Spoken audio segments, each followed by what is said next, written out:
Bonjour, bienvenue. Aujourd'hui, je vous donne rendez-vous à la page 99 d'un roman un peu spécial, puisqu'il s'agit de La putain de Manhattan, un livre auto-édité par Marine Duchemin.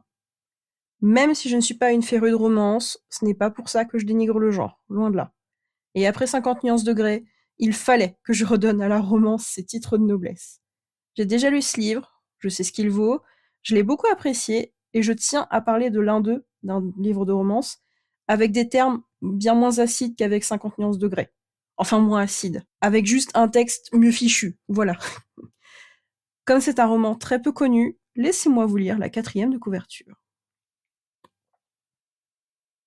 Matt Ortiz est un jeune homme respectable, avec un travail respectable, des fréquentations respectables et une famille, somme toute, respectable, elle aussi. Mais lorsque, entraîné malgré lui dans une maison close new-yorkaise, il fait la connaissance d'une prostituée à la sensualité renversante, sa vie bascule. Elle est belle et elle l'obsède. Rapidement, les deux amants tombent dans l'engrenage des jeux amoureux.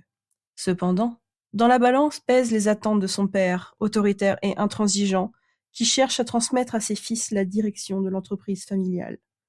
Un dilemme se présente alors à lui, et Matt devra choisir: vivre son idylle naissante avec la ravissante Amaya, ou se confronter aux exigences de la haute société. Donc voilà le topo. Un fils à papa, grand nom dans la publicité états-unienne, qui se fait embarquer par son pote à la compote chez les prostituées. Jusque-là, on nous brosse un tableau très plausible et facile à imaginer et concevoir. On voit aussi très facilement la suite, la façon dont il peut se faire ensorceler par cette femme, la double pression entre son attirance et ses devoirs sociaux. Si elle aussi tombe amoureuse, est-ce qu'il va la blesser pour conserver les apparences? Ou alors, est-ce qu'il va tout envoyer valser pour elle? Je peux rien vous dire. Ou plutôt, je ne veux pas vous dire. Concernant la page 99, elle commence sur un milieu de phrase, un milieu de réplique plus précisément, donc je vais empiéter un tout petit peu sur la 98. C'est parti. Je m'en doutais un peu. Étant donné que tu es là, je suppose que tu devras au moins faire une apparition, comme ce soir. Matt resta silencieux un moment, ses doigts tapotant son verre. Évoquer, de près ou de loin, les attentes de son père le rendait nerveux. C'est quand, rappelle-moi? Samedi, dans 2 semaines. Tu ne comptais pas vraiment venir, n'est-ce pas? Ironisa-t-elle, arquant un sourcil. J'avais espéré tomber malade entre-temps, soupira Matt, las, levant les yeux au ciel. Dana s'esclaffa. Comme si ton père allait accepter ce genre d'excuses. Chaque année, les Wilson organisaient un immense gala de charité afin de collecter les dons pour la fondation de Madame. Buffet de petits fours, fontaine de champagne, serveurs tirés à 4 épingles, invités triés sur le volet, ventes aux enchères de luxe, spectacles farfelus, le tout dans un décor d'exception. L'anniversaire de Dana faisait pâle figure à côté de ces splendides réceptions. Y être convié était un honneur, et s'y montrer faisait de vous la plus respectable de tous les nantis. Se pavaner au gala annuel des Wilson pouvait créer une réputation. Cela offrait l'illusion au public que le sénateur ne se souciait pas uniquement de ses affaires privées. À Madame Wilson, cela permettait de maintenir le simulacre de leur mariage et lui conférait le prestige d'œuvrer pour le bien commun, et à Dana, la sensation de ne pas être que la poupée manipulable de son père. Bon, clairement, ce n'est pas une scène romantique, mais la 4e nous avait prévenu, on est dans un milieu assez huppé, avec des problématiques directement liées. Il faut savoir que le roman fait 346 pages, donc l'intrigue, à ce stade, se met doucement en route. Pourtant, ça n'empêche pas qu'au milieu de ce petit infodumping, parce qu'il en faut parfois, c'est juste son excès qui est nocif à une narration, on peut récolter quelques petites informations indirectes qui ne sont pas négligeables. Tout d'abord, question style. Premier abord, on pourrait penser à un style classique. Sauf que, pas forcément. On a un vocabulaire plus soigné qu'il y paraît, des mots choisis. Exemple tout bête, mais non moins percutant.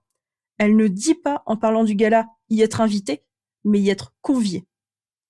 Le prestige d'œuvrer pour le bien commun ne lui est pas donné, il lui est conféré. C'est précis, sans tomber dans le pompeux, et ça, c'est pas forcément donné à tout le monde. On peut le relever sur la page 99, mais je sais par expérience que tout le livre est saupoudré du même sucre. Et surtout, on est sur une page 99. Aucun auteur ne soigne précisément sa page 99, donc ça en dit long sur le reste. Le morceau de dialogue, il est assez bon et précis, intercalé avec juste ce qu'il faut de narration, il n'en faudrait pas plus, et on évite le White Room Syndrome, Cette espèce d'impression que les personnages sont immobiles dans une pièce blanche, sans jamais interagir avec l'environnement et inversement. Peut-être un chouïa trop de précision dans les incises, mais ça reste pas gênant.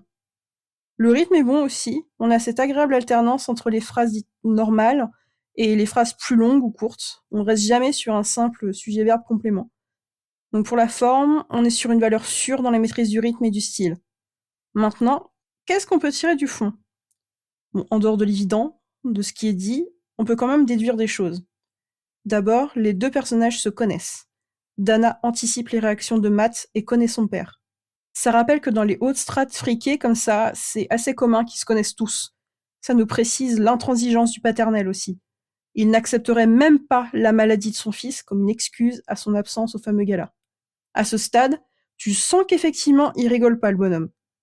Qu'est-ce que ça nous dit de Matt? C'est the élément qui peut permettre le doute quant à la suite des événements sur le côté romance. Son père est une pierre, un roc, et lui, il compte faire dans son sens, ne pas venir au gala, comme le souligne Dana. Il y a le germe de la rébellion chez lui. Maintenant, reste à savoir, est-ce que ce sera assez puissant? C'est la question principale du roman. Cette volonté de ne pas y aller en dit davantage sur lui d'ailleurs. On nous révèle dans le texte que se présenter là-bas, c'est un honneur. C'est presque une opportunité de carrière sociale. C'est l'os que l'on attend avec impatience, un os qui ne viendrait même pas à l'idée de bouder. Alors quid de le rejeter? Soit Matt a une position tellement importante qu'il peut se permettre de louper l'événement, que ça vienne entacher sa réputation, soit il va avoir de gros ennuis. Et ça vient appuyer le fameux germe soulevé plus tôt. La situation le rend nerveux et en même temps, il songe quand même à désobéir. Étincelle à venir. Pour résumer, on a un joli style, on a du rythme, des personnages qui n'ont pas fini de se dévoiler, je pense, des daddy issues à l'appel, et des péripéties un petit peu pimentées en perspective, de quoi donner à une romance un souffle assez nouveau, et loin du côté un peu gnangnan que j'ai tendance à associer au genre. C'est pas dans mes habitudes de lire des romans auto-édités, soyons honnêtes, et ce qui est paradoxal quand on sait que c'est mon cas en tant qu'autrice. Mais il faut savoir que les romans auto-édités jouissent d'une piètre réputation, grandement due aux auteurs qui ne se relisent pas, qui pensent qu'un livre s'écrit d'un coup, et que le reste n'a pas d'importance. Vous vous rappelez ce que je disais sur les éditeurs qui ne faisaient pas leur travail d'éditeur? Bah là, ces auteurs, ce sont leurs propres éditeurs.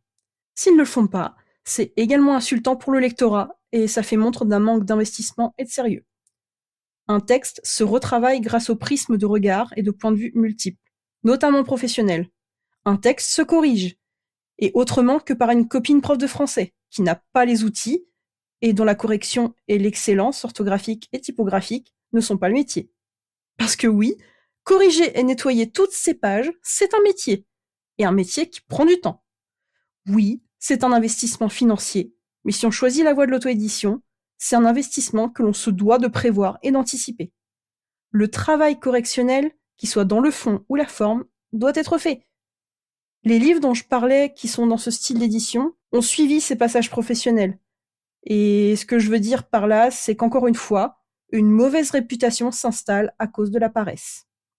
Parce qu'un livre sur lequel des personnes ont sincèrement travaillé, ça se sent et ça se voit, que ce soit en maison d'édition traditionnelle ou en auto-édition. La seule différence tient au fait que c'est l'auteur qui prend tout en charge. Mais prenez deux livres sur lesquels un éditeur ou un auteur n'a rien investi, vous aurez un résultat similaire. Alors ne crachez plus injustement et systématiquement sur les auto-édités. La plupart sont là parce qu'ils l'ont choisi, contrairement aux idées reçues. Moi, je l'ai choisi, justement pour éviter les dérives d'exigence malheureusement de plus en plus souvent imputables aux maisons d'édition traditionnelles. Lisez un extrait, faites-vous un avis. Un roman qui est passé entre les mains de correctrices pro a été travaillé, suffisamment pour offrir une qualité si ce n'est supérieure, au moins égale à ce que vous pourrez trouver en librairie. Merci d'être resté avec moi pour cet épisode, c'était La Putain de Manhattan, que vous pouvez retrouver sur Amazon en brochet ou en Kindle. Dites-moi si ça vous a donné envie de le lire, si vous avez des choses à redire en commentaire, et si jamais vous avez des recommandations à me faire, où se passe. Allez, à la prochaine!